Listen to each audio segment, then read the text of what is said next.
Netherland এবং south আফ্রিকার ম্যাচটা নিয়ে যদি একটু কথা বলি, ১০৩ রান করেছিল নেদারল্যান্ডস এবং সেটা টপকাতে গিয়েও কিন্তু ৬ উইকেট পড়েছে সাউথ আফ্রিকার। ড্রপ ইন উইকেটে খেলা হচ্ছে নিউ ইয়র্কের এই উইকেটের। সাউথ আফ্রিকা আমি যদি ভুল না বলি পরপর ৩টা ম্যাচ এই উইকেটে খেলেছে। সো তারা জানে যে কিভাবে আসলে ম্যাচ জিততে হয়। আমার কাছে মনে হয়েছে বেশি বড় স্কোর হয়নি আজকে, তারপরেও সাউথ আফ্রিকা কিন্তু স্ট্রাগল করেছে আর্লি। লাইক একটা রান আউটটা যদি না হতো ডিকক হয়তো বা ভালো ব্যাটিং করতে পারতো, বাট তারপরেও কিন্তু ৪ রানে ৩ উইকেট যাওয়াতে তারা কিন্তু একটু ব্যাকফুটে ছিল। এক্সিলেন্ট ব্যাটিং আমি মনে করি, স্পেশালি মিলার আর ব্রাথম্যান, সাউথ আফ্রিকার যে বোলারটা আছে। গত ম্যাচেও কিন্তু আমরা ভালো বোলিং দেখেছি, তারপরেও আজকে অসাধারণ বোলিং করেছে। আমাদের চিন্তা ভাবনা করা উচিত কিন্তু নেক্সট ম্যাচটা সাউথ আফ্রিকার সাথে। সো এদেরকে আসলে কিভাবে প্ল্যান করে মানে খেলতে হয়, আমার কাছে মনে হচ্ছে ২-৩ দিন আগের থেকে ২ দিন সময় পাবো। এই 2 দিনের ভিতরে আমরা হয়তো বা ওয়েল প্রিপারেশনটা নিয়ে নেব।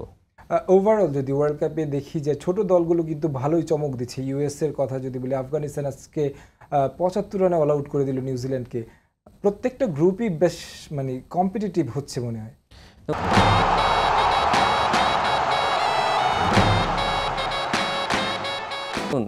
টি-20 ফরম্যাটে আমার কাছে মনে হয় যে ছোট টিম বড় টিম বলে কোনো টিম নাই আসলে। যার যেদিন দিন থাকবে সে সেদিন কিন্তু অনায়াসে ম্যাচ জিতবে। লাইক আপনি আফগানিস্তান নিউজিল্যান্ডের কথাটা যদি চিন্তা করেন, আজ থেকে ৫-৭ বছর আগে কিন্তু আফগানিস্তান অত বড় টিম ছিল না, মানে ছোট টিম। এখনও কিন্তু ওই ধরনের টিম আছে, বাট টি-20 ক্রিকেটে আফগানিস্তান কিন্তু আমার কাছে মনে হচ্ছে খুব ভালো একটা টিম।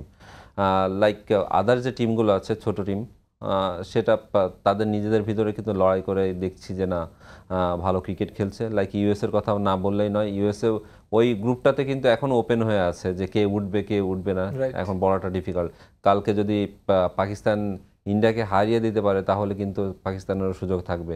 সেই ক্ষেত্রে ওই গ্রুপটা ভেরি ভাইটাল, তারপর আমাদের গ্রুপটা ভেরি ভাইটাল। এখনও কিন্তু ওপেন হয়েছে, কেউ কিন্তু মানে কনফার্ম না যে সুপার 4-এ কে যাচ্ছে।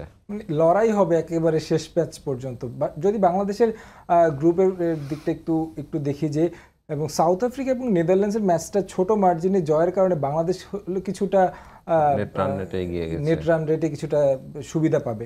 এটা আমাদের জন্য খুবই পজিটিভ সাইন, বাট ম্যাচটা জিততে হবে। আপনার যে কয়টা ম্যাচই খেলেন না কেন, আমার কাছে মনে হচ্ছে সাউথ আফ্রিকা সবাই ধরে রেখেছে যে না আমরা সাউথ আফ্রিকার কাছে হারবো, বাট আমার কাছে মনে হচ্ছে সাউথ আফ্রিকাকে যদি ভালো মানে বোলিং ব্যাটিং দিয়ে আটকাতে পারি তাহলে ম্যাচটা জিতা সম্ভব। আমি ভয় পাচ্ছি নেদারল্যান্ড এবং নেপালকে নিয়ে। নিশ্চয়ই সাউথ আফ্রিকার বিপক্ষে বাংলাদেশ এই জয়ের মোমেন্টাম দিয়ে জয় তুলে নিবে সেই প্রত্যাশা করি। অসংখ্য ধন্যবাদ আমাদের স্টুডিওতে সে সময় দেওয়ার জন্য। ধন্যবাদ আপনাকে।